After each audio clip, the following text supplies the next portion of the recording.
7 years, 7 dinners. One man at the head of a table meant for 16. He could still picture the room in a way that belonged to sound and memory. A long stretch of oak that swallowed light. A chandelier that once threw glass rain across linen. The hollow echo when a chair scraped back and no one answered. For Eduardo, the room had become a clock. Every night at 7, his steps woke the floorboards in the same tempo, the same 3 measured creaks between the foyer and the dining room. The cane tapped the marble's edge. The butler's soft voice, Augusto, set the tray down. The platter slid under his fingers, warm from the kitchen, and he ate with the precision of someone following a script he had written himself out of punishment. He had been a high-profile litigator, the kind of man whose name led press releases, and whose firm's boardrooms smelt faintly of lemon polish and new paper. He had argued cases from corner offices, taught younger partners how to steady a voice under pressure, and learned to read a jury the way others learned to read a face. Then everything tightened into a sentence: a roadside, a night rain, a steering wheel. He had been driving. Beatrice was in the seat beside him, and inside her was their son, a tiny life they had decided, carefully, to call Tay. After the crash, the house kept its furniture, the firm kept its cases, but sound did not return. He would tell anyone who asked, if anyone still asked, that the world lost its color. What he felt more urgently was how the world lost its future. He moved through daylight with practiced care, but his nights belonged to the ritual: 1 plate, 1 glass, 1 silent chair for everyone else. The small wooden box that never left his bedside table was a relic, a hollow reminder of a future that had been named and then taken. Inside it lay, like an accusation or a lullaby, a tiny pair of baby shoes and a folded sonogram print. 2 artifacts he had kept as if, by guarding them, he could hold time still. He knew, without drama, every crack in the marble steps leading to the dining room.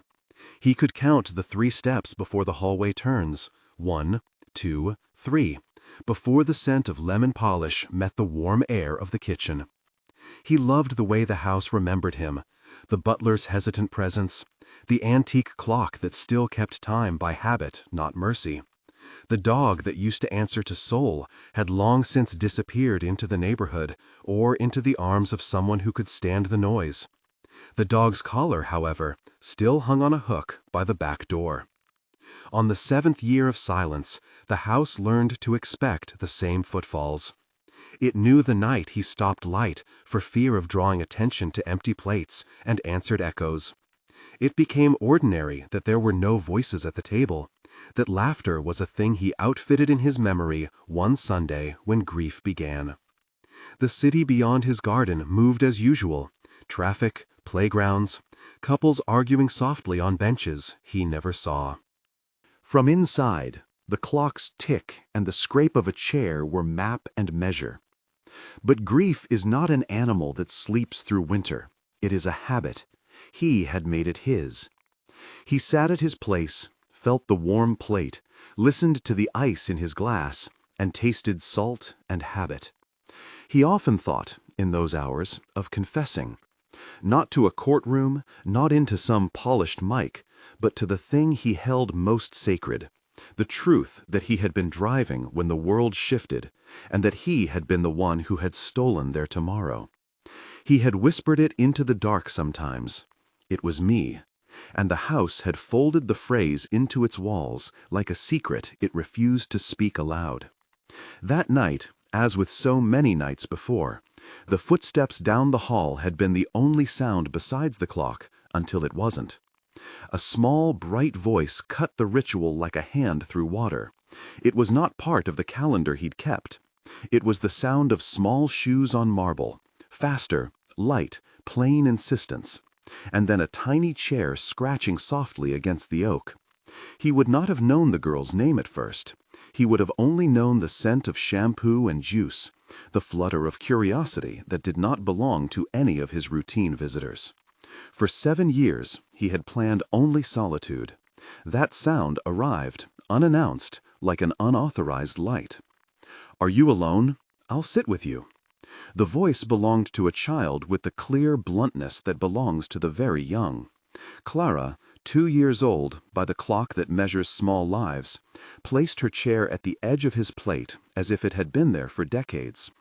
She came with Joanna, her mother, whose hands were practical and steady, who had come to work at the house as she did in many places, with a sleep-deprived tenderness and a poker face earned by rules and rent. Joanna was not dramatic. She was precise, economical with explanations. She set plates down, straightened a napkin, and watched the man who had not expected company. Nobody expected him to laugh. He had not done that properly in years. The action of someone's small hand on his sleeve, the way she pushed a fry his direction and waited for his mouth to make the motion of acceptance, these were not the kinds of miracles the prayer books promised, but they acted the same way. The child's presence entered like a small warm breeze. It found cracks in his armor and worked through them like sunrise finding old curtains. Clara's eyes, if you could imagine them, because his world no longer had eyes, were direct and uncomplicated.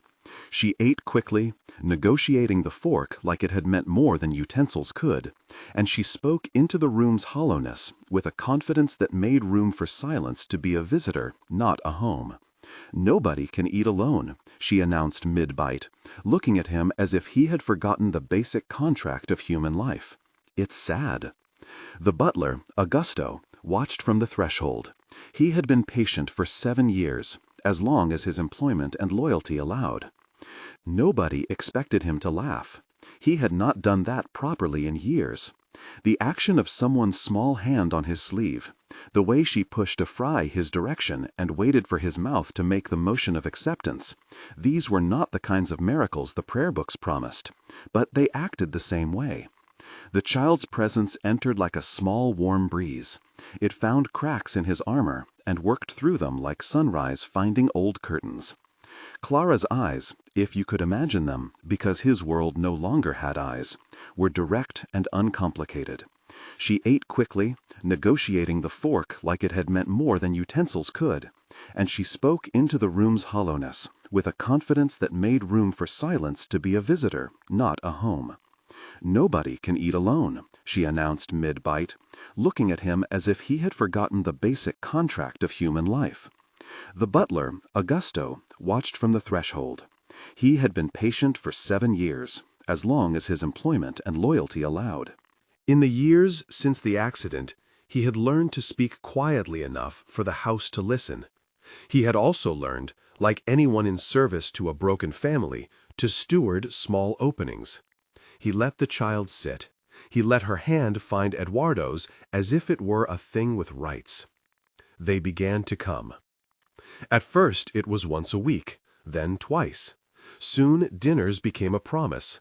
21 nights that first month, then more, as the schedule rearranged itself around the small human insistence that the world had not shrunk.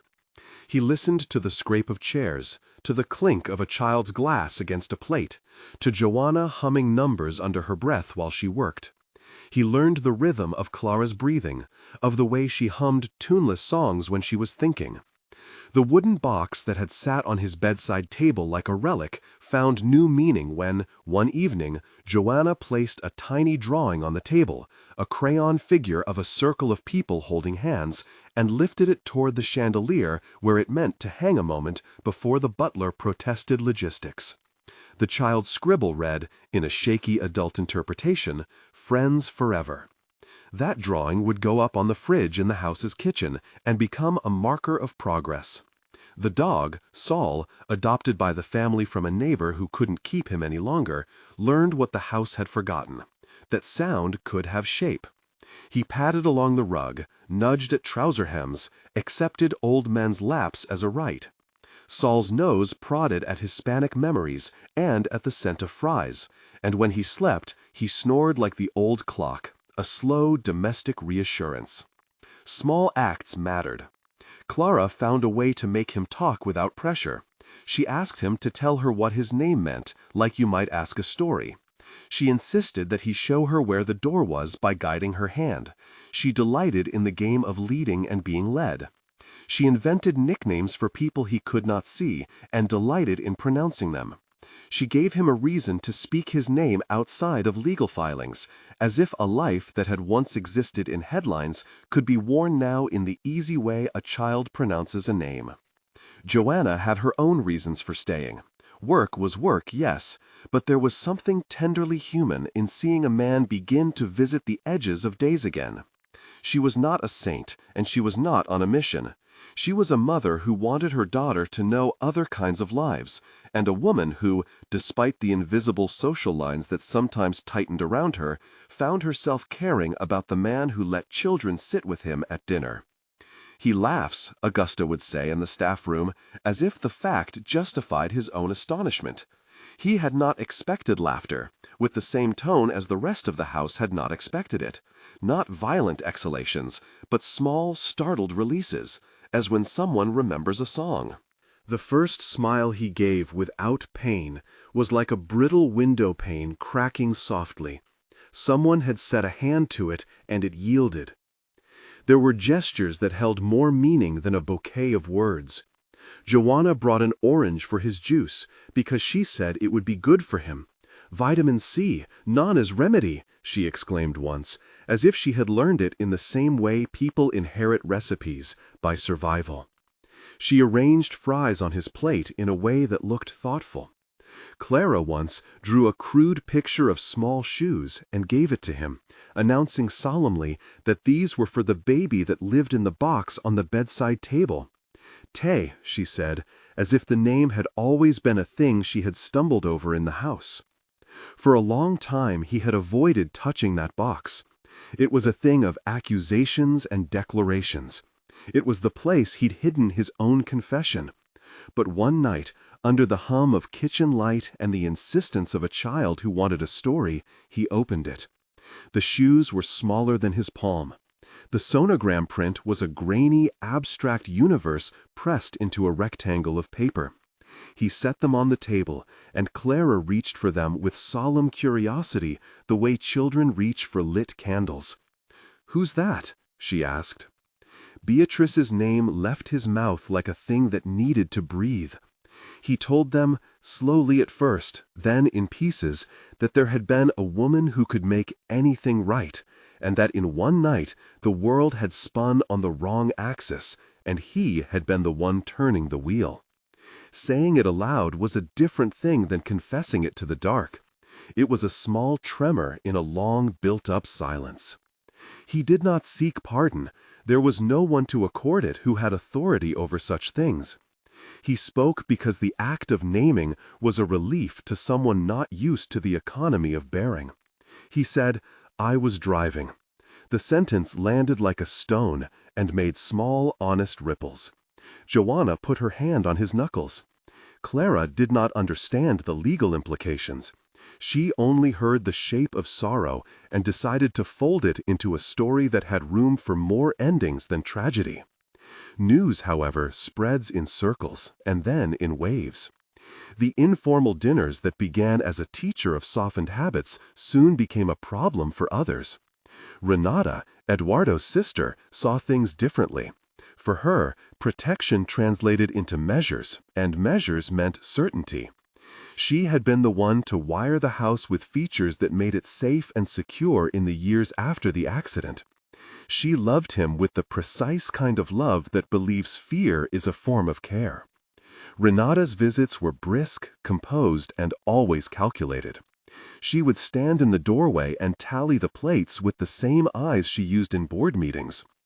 When Joanna's child slipped in and kissed Eduardo's hand, Renata tightened the way someone tightens a belt when they think a storm is coming. "You know how vulnerable he is," she said once, as if bravery were indistinguishable from neglect.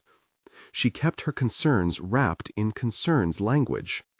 It was not just concern, it was mistrust folded into care. Renata thanked Joanna for cooking, because it was polite, then charted the nights when the newcomer sat for too long. She asked questions that sounded like interest but had the narrow edge of scrutiny. Who were their references? How did they get here? Could anyone vouch? Joanna answered with the blunt honesty of someone who had been asked to account for her work all her life. She said the names of neighbors, the name of the bus driver who took them home, the little details that unknit suspicion if you let them. But suspicion can be stubborn. Renata hired an investigator, an act she justified as prudent, and the rumor grew teeth. The man's reports were a string of observations and interpretations presented in the dry, matter-of-fact voice of someone trained to find patterns. He called small things influence. He noted long dinners and the slow rearrangement of Eduardo's routines. The ledger pages flooded with words that suggested leverage and direction without proof. To Renata, that was enough to alarm. To Joanna, the presence of a stranger making notes about her daughter's playtime was an intrusion. The dynamic shifted in the way small storms shift. No loud gust announced it, only leaves beginning to collect in corners. Joanna, who valued work and dignity in equal measures, became practical. She recognized that the accusation itself could be more dangerous than any truth, and that the life she wanted most for Clara was not tied to kitchens in mansions that could be sealed overnight. She made a choice that felt like both refuge and surrender. She left, carefully, quietly, pulling their few things into the small backpack they had and leaving behind the place that had become a classroom of new habits. Before she left, Joanna slipped a letter under his door. He found it folded in the threshold like a paper boat, soaked on one corner from rain or perhaps from hurried hands. The letter did not fight to be eloquent. It had the simple, fierce kind of grammar that belongs to mothers who cannot waste words. She thanked him for the dinners. She wrote about Clara's laugh and about how his voice had taught the child that the world was not always sharp. She implored him not to retreat back to the dark that had once been his entire home. She closed with a line that felt like a sealed pact. Do not go back to the dinners you planned alone. When he read the letter, the house seemed to tilt. He had been constructed for a life in which silence equaled penance. He had lived as if guilt were a currency that could be spent by withholding. The letter was a small, insistent command from someone who did not own him, but who owned a moral insistence he could not ignore. He moved. It was sudden. A decision that felt less like bravery than like finally answering a bell he had ignored for years. He told Augusto, perhaps in a voice he had not used for 7 years, that he needed to see them. He would not leave with lawyers nor with wards. He would find them with whoever they were staying with and ask them to come back. It was a poor plan in most legal father narratives, but he had been a man of poor plans for years.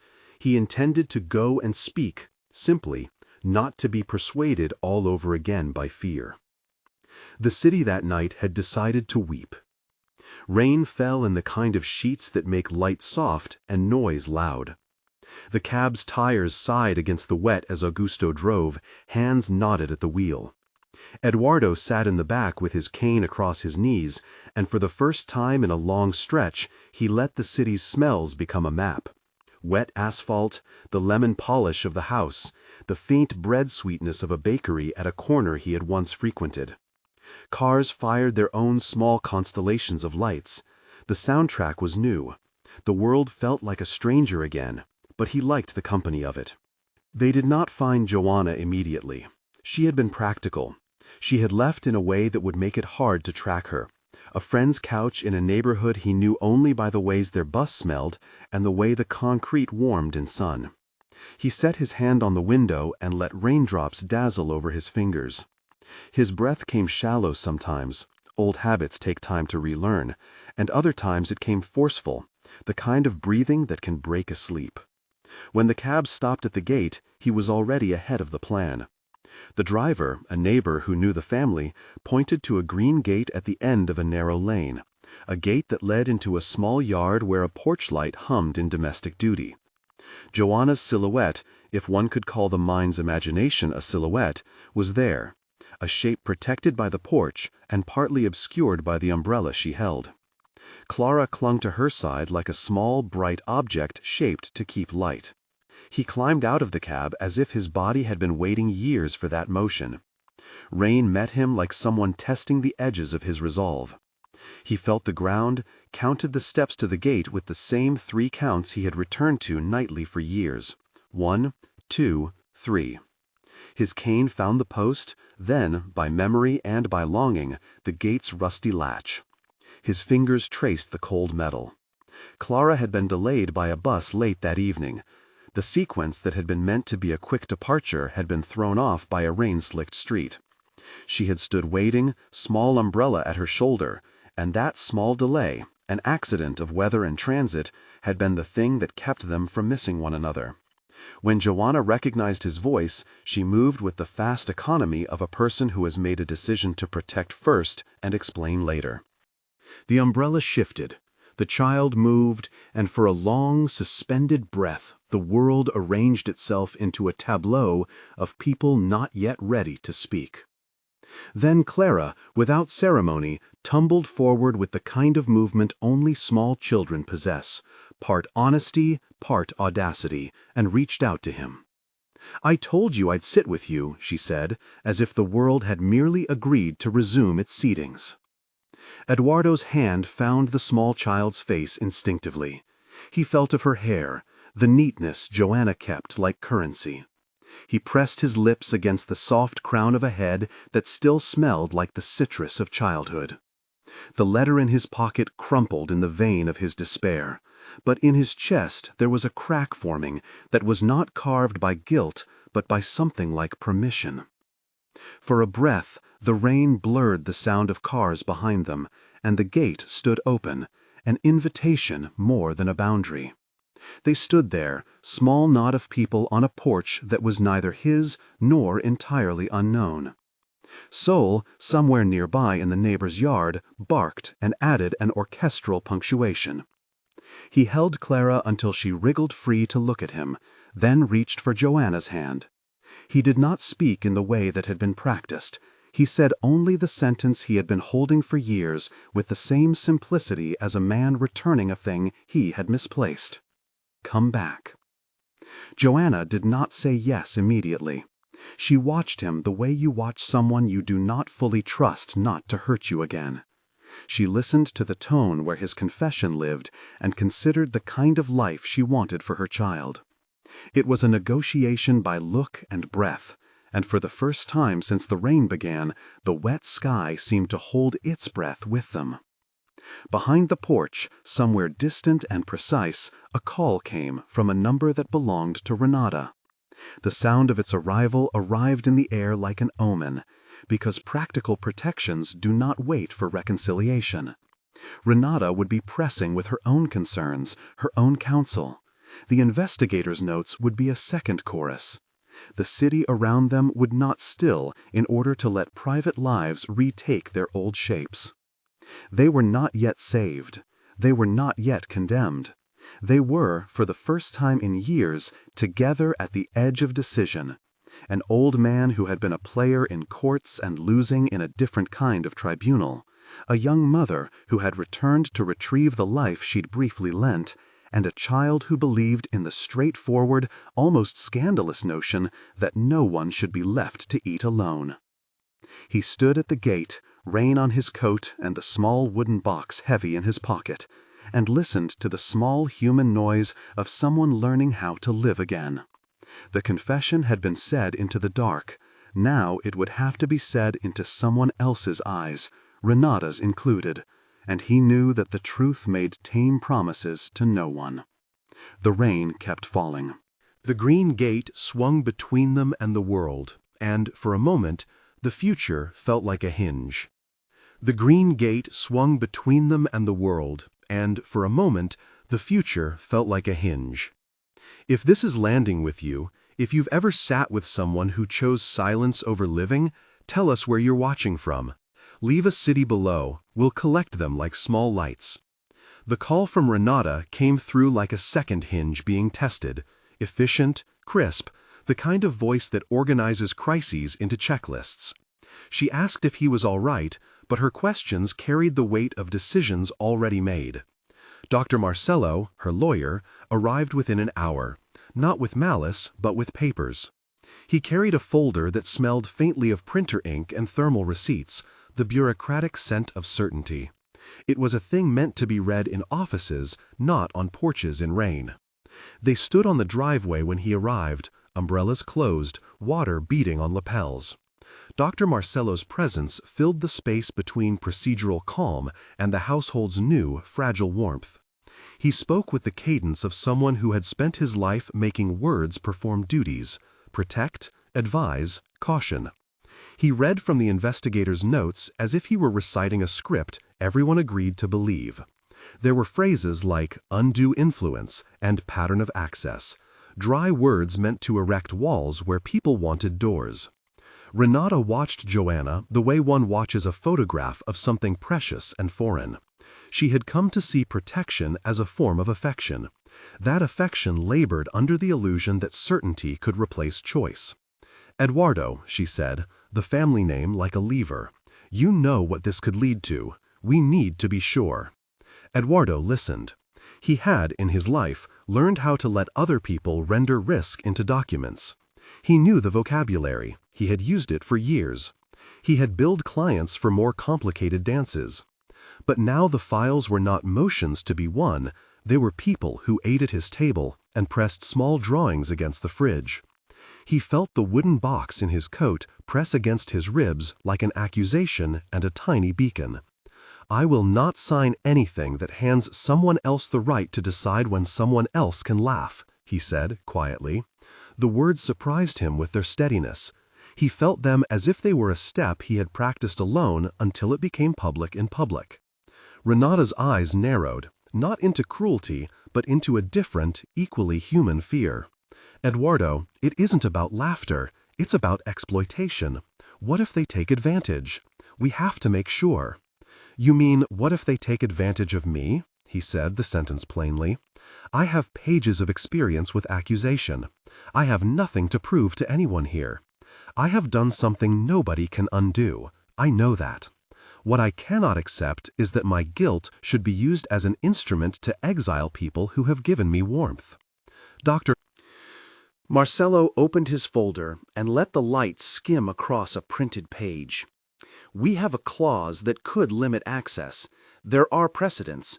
We're only trying to protect assets." "Assets," Eduardo repeated, and the words sounded thin in the rain. "We can protect what's left without closing the house to life. Security and living are not synonyms."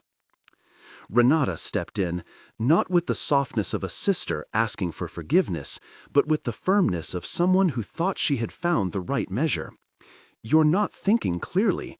If they stay, you'll be vulnerable again. We've seen what friendship looks like in files: influence, manipulation, quiet theft. I won't stand by and watch you be taken advantage of." Joanna, who had come back that night because Clara had insisted on seeing the man with whom she had eaten so many small dinners, stood a few steps behind Eduardo. She smelled of damp cloth and the citrus of the orange peels she'd carried in her pocket. She kept her hands clasped in front of her as if holding a small life together. "You don't know us," she said, her voice small but clean. "You don't know my work. You don't know my life. We came to sit with someone who had nothing. We didn't come to take anything from him." Renata's mouth worked. "You think I don't know that? I've been protecting this family for years." "That's not what we want," Joanna said. "We want to eat. We want clarity. We left because we were afraid of what talk could do. I left a note because—" Her gaze traveled to the small wooden box in Eduardo's coat, and then away. "I wanted him to remember that life is not only sorrow." Augusto, who had stood in the doorway for so long that his loyalty had become part of the house's heartbeat, finally spoke. "Madam, sir," he addressed Renata with old courtesy, and Eduardo with a softer tone. "Mr. Eduardo has his mind. He knows what he's doing. Dr. Marcello cleared his throat, and in one motion he offered a compromise thick with legalese. Supervised visits, written agreements, a trust manager with access. The language was meant to reassure the sister without appearing to be cruel to the man with a cane. It was compromise dressed in the clothes of a solution. Eduardo looked at Joanna, and then at Clara, who had been wrapped in a towel Joanna had tucked about her shoulders. The child had been shielded from the grown complaints of grown people, but she understood a kind of logic that made the air in the porch bright. She wiggled her toes and made a small sound that made Eduardo's chest congeal into something like possibility. "I have a confession to make," he said. The words, when they came, did not feel like a legal deposition. They felt like a confession that had finally found an ear beyond the house's walls. "I was the driver the night my wife and our child died. I have told the night itself that. I was the driver." The sentence moved through the air with a softness that made Renata's jaw momentarily still. Those were facts she had known. They were not new, but having them placed again on the porch of the house where laughter had begun to return made them heavier and different. To say the truth aloud was to make it a companion rather than a prison. "You've known that," Renata said, voice unraveling in a way that revealed the thin seam between protection and control. "Why tell us now?" "Because confession is not an instruction manual," he said. "It is an attempt to be honest with the people whose lives it touches. I am not asking for pardon. I am not asking for your blessing. His hand closed on the wooden box inside his coat until the edges pressed into his palm. "I will not let my guilt determine who is allowed to hold my days. I will not trade the life I build for the safety of a life paused." Dr. Marcello unfolded another paper with a click meant to be clinical. "Sir, this is not about guilt. This is about contingency. You may be vulnerable to influence precisely because you are—" "Because I am human," Eduardo cut him off. "Because I am not a case. I'm a man who lost a life and learned to live in small increments. If anyone is trying to take advantage, let them be proven. But I am not going to sign away the right for someone to be in my life because fear thinks it owns me." There was a stretch of silence as rain stitched the porch to the street. In that silence, the house seemed to listen. It had already accommodated his grief. It had become a room that could hold both complaint and warmth. Sol, who had been sleeping on the stoop until the rain drove him under the overhang, padded forward and bumped his old collar against Eduardo's leg. The dog's nose was the small seal of the house's approval. Renata's face softened for a flash, an expression of someone trying to hold both caution and kinship without tearing them apart. She took a breath and said, "If you insist on this, understand that I will pursue measures to ensure your protection. I cannot allow you to be taken advantage of." "And I will live," he said. "I will accept protection that safeguards my estate without dictating the people who sit at my table. I will not agree to measures that isolate me. If there must be oversight, let it be transparent, not a ban on life." It was not a resolution that read neatly on paper, but it was a moral arrangement that matched his heart. Dr. Marcello, trained to map everything to liabilities and clauses, left a card and a promise to draft options. Renata left with a tightness in her shoulders that belonged to someone who loved and feared in equal measure. Joanna watched them go, cautious, not yet trusting the empty space the men left behind. That night, in the warm kitchen, the 16-chair table felt smaller by the space of a single agreement. It had a new groove in its wood where chairs had been pushed back in haste and then pulled forward. The wooden box sat on the center of the table like a small altar between a child's drawing and Eduardo's hand, which had grown used to being found. They did not solve everything with words that night. They solved what needed to be solved. They chose to continue. They chose to build a way to live together that acknowledged vulnerability without weaponizing it. The months that followed were quiet revolutions. Dinners multiplied into routines that looked like family. There were Tuesdays with hot chocolate and old radio shows, Wednesdays when Augusto would bring a story from the staff room about some absurdity in the firm, Fridays when Joanna cooked something that smelled of cumin and herbs and made the house feel like a market in another city. Clara learned to set a napkin on his lap and to call him Tio Edu in a sing-song that made him feel both old and beloved. Augusto watched the changes as if they were a new case he might be called to steward. He recorded small victories in the way his shoulders relaxed. Renata came by sometimes, her visits shorter, her questions fewer but sharper. Less an assault than a test to see if life could be trusted. She would sit at the edge of the room and watch Eduardo talk to Clara about the sound of trains, or listen while Joanna explained how to make a cake from what she had in the pantry.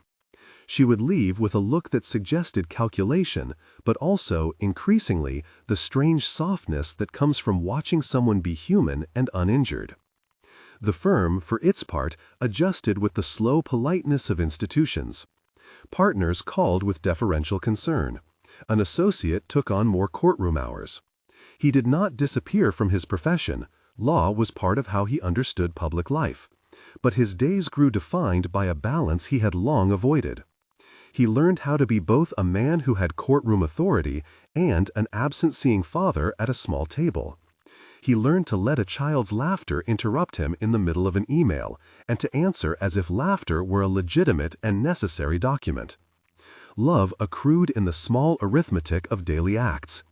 It was tying a shoelace in a hurry, picking up another's piece of laundry without making it an event, listening to a story and asking what happened next.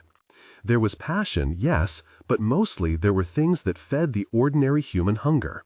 Someone else's voice during an episode of insomnia, a hand that reached for his at the slight of night, an extra plate set without ceremony.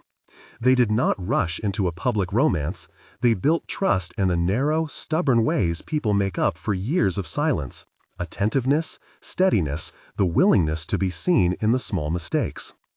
He asked Joanna to marry him in a way that fit their courtship, without a flourish, with a small ring he had chosen from a jeweler who understood that his life had to be both simple and true.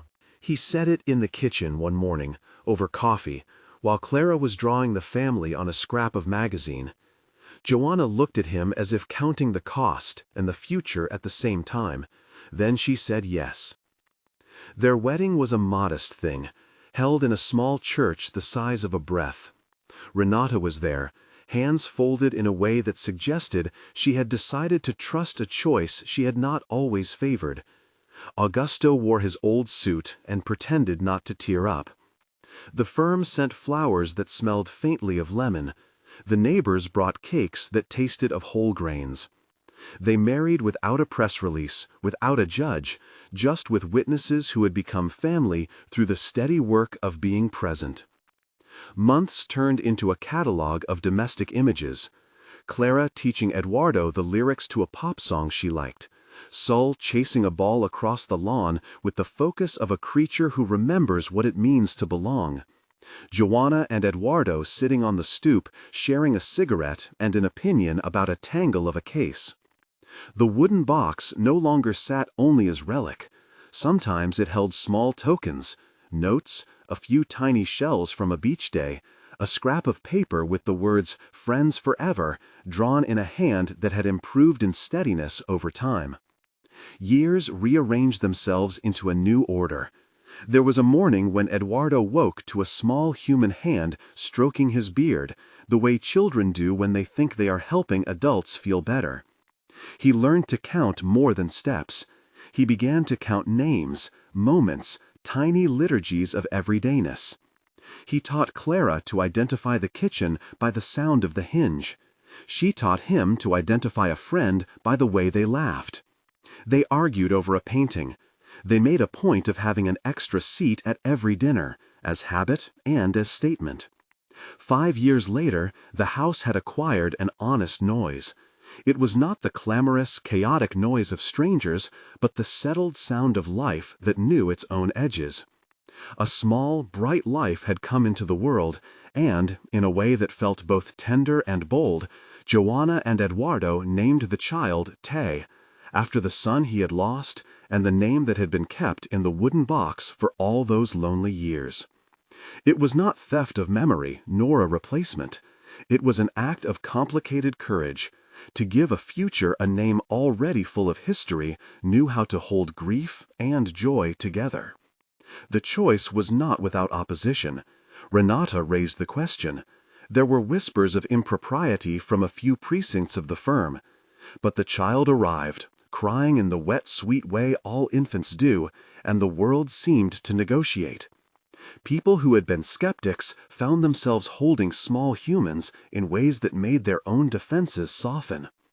Eduardo remained blind. The act of taking a child's breath on his cheek was a new kind of map. He learned to feel the arc of footsteps across a room, and to name which were Clara's without looking. He felt his son's nascent hands and let them shape his palm like a new law that required no paper. His confession that he had been the driver remained true and pungent. It did not vanish with the child's arrival, but it settled into a different relation with his days. Truth had become a companion, not a sentence. Years later, on the porch where the rain had once been a dramatic agent in a desperate chase, they sat together in the glow of a late afternoon. The house's clock ticked by habit. The dog, older now, patches of gray, snored at their feet. Clara, taller and eloquent with the blunt speech years bring, sat in the wicker chair with a book open on her lap. She read aloud in a voice polished by school and theater to her younger brother, who was small enough to fit in Eduardo's arms. "Friends forever," she read, and the phrase folded into the air like a benediction. She had kept the drawing on the fridge, and now she pretended at maturity by reading the childish cursive as if it were scripture. Tay's fingers clutched at the ring Eduardo had given Joanna years before. His small face was puckered in the concentration of one discovering a world that smelled like milk and the citrus of wet laundry. Eduardo's hand rested on the child's back, the same palm that had once held a wooden box and which now held a living name. He could not see the sunlight that painted the porch in gold, but he felt it warm his cheek. He let the noises come. Clara's voice, the bark of a distant dog, the neighbor's radio, and he understood what it meant to choose life over the tidy cruelty of protective isolation. Renata, who had learned to make peace with the messy humanity she had once wanted to shield him from, sat on the opposite bench. Her expression was one of someone who had taken a long time to alter her map.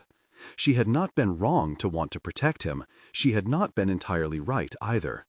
They had both been practicing the art of living, finding a way to balance care with trust. He spoke then, not to anyone in particular, but to the air that had held his confession for years. "I've kept this," he said, touching the wooden box now placed carefully on the table beside a plate of cookies. "For so long I thought guarding it would honor what we lost. Now I see that keeping it means I remember, but I also make room." Joanna leaned her head on his shoulder, and the small weight of a hand in his was a mathematics that needed no proof. "You are full of surprises," she murmured, laughing softly. "I am full of the people who stuck around," he corrected, "and who dared to ask me to sit with them." She looked up at him. "You asked me to marry you," she said.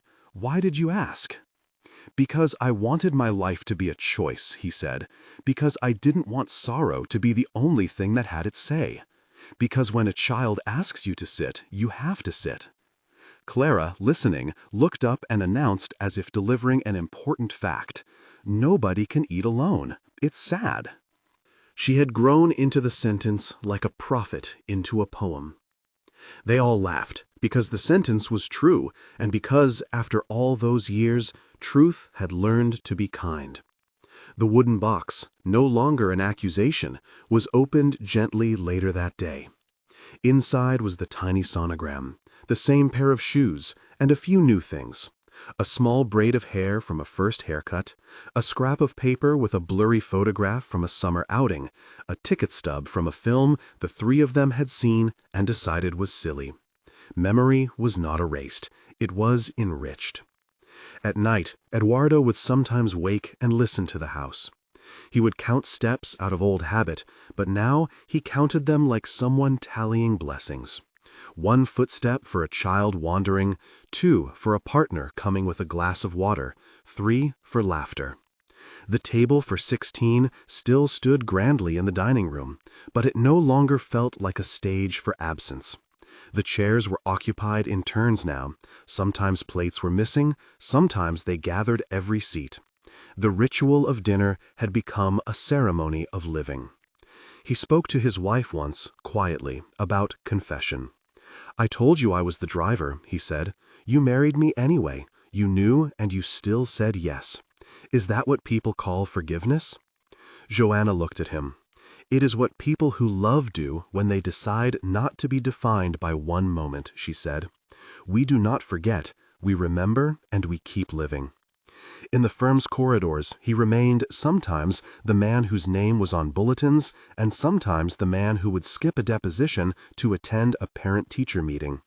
He found colleagues who judged and colleagues who learned to accommodate. He did not pretend the past did not exist or that his grief was over. He simply made a different promise, to be present, and that was a reform he could keep. There were visits in the years that followed when Renata would arrive with stackable concerns, legalities, the odd misfiled bill, the kind of practical things that let her speak her love by fixing a problem. Sometimes she stayed through dinner. Sometimes she left with a parcel of uneaten food and a less tense face. Protective love, in time, had learned to breathe. The confession had changed nothing in terms of legal facts. The court of public record preserved its version of what had happened. But in the domestic tribunal of the house, where judges were a child's hunger and a wife's patience and a sister's reconsideration, the verdict was different. He had admitted, and that admission made him choose again, not to sequester himself as penance, but to live as if honor and mistake could coexist. The years stitched themselves into quiet scenes. Clara teaching her father to whistle. Joanna planting tomatoes along a sunlit strip between the garage and the path. Eduardo reading briefs less late at night and reading stories more at the breakfast table. Tay, now a child with his own stubbornness, learned names by touch and temperament. He learned to clap at thunder, to savor the salt of the ocean when they took him once, and to give his father a small, unprepared laugh that dissolved any remaining drama in Eduardo's chest. On a late afternoon, when the sun had become the forgiving kind that comes after storms, Eduardo sat with Joanna and the children on the porch steps. A neighbor walked by and waved. Someone called from across the street for a borrowed cup of sugar. Everything was ordinary and, in that ordinariness, miraculous. He thought of the 7 years that had been nothing but a table. He thought of the first child's question that had undone so much of his carefully maintained punishment. He reached for the wooden box on the table and opened it. The sonogram, the tiny shoes, the old photograph. He set the box down and looked out at the garden where Sol chased a sunbeam. "I confess," he said, not into any recorder or courtroom, but into a world that had become kinder by practice. "I confessed because I wanted to stop hiding. I confess because I wanted to be accountable, and because confessing alone felt like burying the truth. I confess so that my life can be measured by everything I did after." Joanna squeezed his hand. "That is all anyone can ask," she said. Clara, whose literacy had matured into an adolescent impatience with sentimentality, glanced up from her book. "You'll always be part of the team," she said. Her voice held the blunt authority of those who love and intend to keep doing so. He smiled, a solid, unforced smile he had practiced many nights and, at last, owned. He had learned that the measure of a life was not the absence of error, but the presence of people who choose to stay. He had learned, painfully, that confession cleanses not by erasing, but by allowing the living to enter the rooms previously reserved for ghosts. When the evening settled and the porch light came on like a small promise, he rocked the child in his arms and listened to the chorus of his house. It was a sound that had once been unimaginable, the clatter of plates, the hush of a child's breath, the low hum of a later night conversation. The table for 16 still stood, but it no longer defined his capacity for living. He had confessed, he had chosen life, And every night now as the family gathered, no one ever ate alone. If this story touched you, share it with someone who needs to hear that choosing to live is sometimes the bravest thing we can do. If you want to hear more true-life confessions that remind us how messy and beautiful living can be, like, subscribe, and tell us which line hit you hardest.